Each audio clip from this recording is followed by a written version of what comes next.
E bem, agora a gente precisa desenhar a nossa bolinha aqui, certo? E para poder fazer o desenho, obviamente a gente não consegue utilizar o comando fillRect porque ela não é uma bolinha quadrada, ela é uma bolinha literalmente. Por isso a gente vai utilizar aqui o comando arc, beleza? De arco. Mas antes da gente utilizar esse comando, eu gostaria de ver aqui com você como esse comando funciona através desse nosso esquema aqui, através dessa nossa interpretação, ok? Primeira coisa, não se assuste ao ver aqui eventualmente um gráfico, ao ver o pi, ao ver um raio, beleza? Vamos concentrar aqui no primeiro passo, entendendo como vai funcionar essa dinâmica. Vamos só olhar aqui como o comando é montado. Então eu tenho o comando arc, em que ele pergunta para mim qual é o ponto x e qual é o ponto y. Ou seja, ele quer saber qual é o ponto central que a nossa bolinha vai se encontrar, beleza? Segundo, ele nos solicita o raio. O raio é qual é o tamanho da bolinha, né? Então o raio aqui, ele já está explícito aqui, beleza? E agora ele nos seleciona eventualmente aonde esse raio vai começar e aonde ele vai terminar. O raio não, o arco, porque como você sabe, o arco ele pode ter alguns segmentos de um círculo, ok? E não o círculo todo. Infelizmente a gente não tem um comando circle, mas dá pra gente colocar um círculo aqui utilizando o raio, o arco. Desculpa, o arco, beleza? Então, nesse primeiro parâmetro, ele diz pra gente qual que é o ponto de início e aqui qual que é o ponto de finalização, beleza?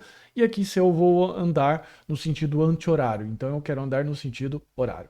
Legal? Então, vamos dar uma olhada. Parâmetro zero aqui, então eu quero zero e ele vai seguir zero vezes o π.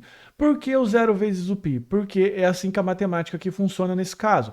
Eu vou trabalhar, então, para chegar até aqui, eu preciso de 0,5 vezes π. Então perceba que se eu for executar esse comando agora, ele vai percorrer um quarto do círculo, então um quarto do círculo é meio π. Beleza? Olha só, meio π, 0,5 vezes π. Então eu continuo com xy0, xyzr, o zero e depois o 0,5 math.p, ok? Se eu quiser agora chegar até aqui, o que eu faço? 1.0 vezes π. Se eu quiser chegar até aqui, 1.5 vezes π. Se eu quiser dar a volta inteira, 2 vezes o π. Beleza? Então, com 2 vezes o π, eu fecho esse círculo inteiro e assim a gente consegue fazer uma bolinha, ok? E vai ser basicamente isso que a gente vai fazer. Então, veja aqui, para definir qual é a bolinha, eu vou colocar o comando arc, vou colocar a posição dela, que inicialmente pode ser uma posição qualquer, uma posição fixa, porque depois, como você sabe, a gente vai automatizar isso, o joguinho vai bater nas bolinhas aqui, ok? O raio, a gente vai deixar um raio também fixo, o zero e 2 vezes o math.p. Isso daqui, ele continua fixo, tá? A única coisa que varia na bolinha é o x e y.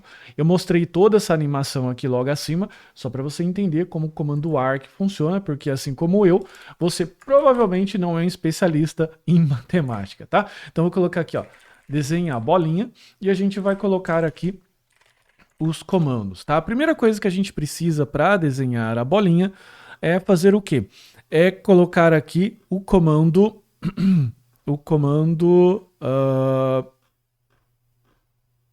beginPath, desculpa.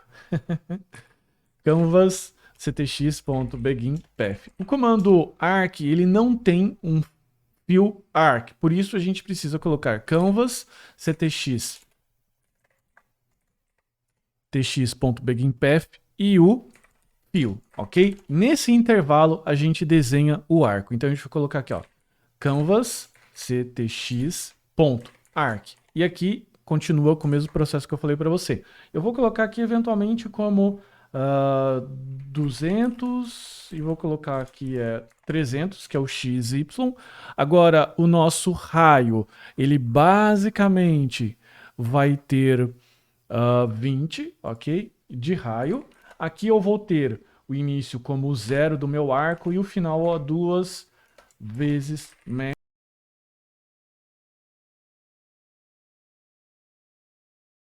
math.p, beleza? E aqui eu vou colocar o false.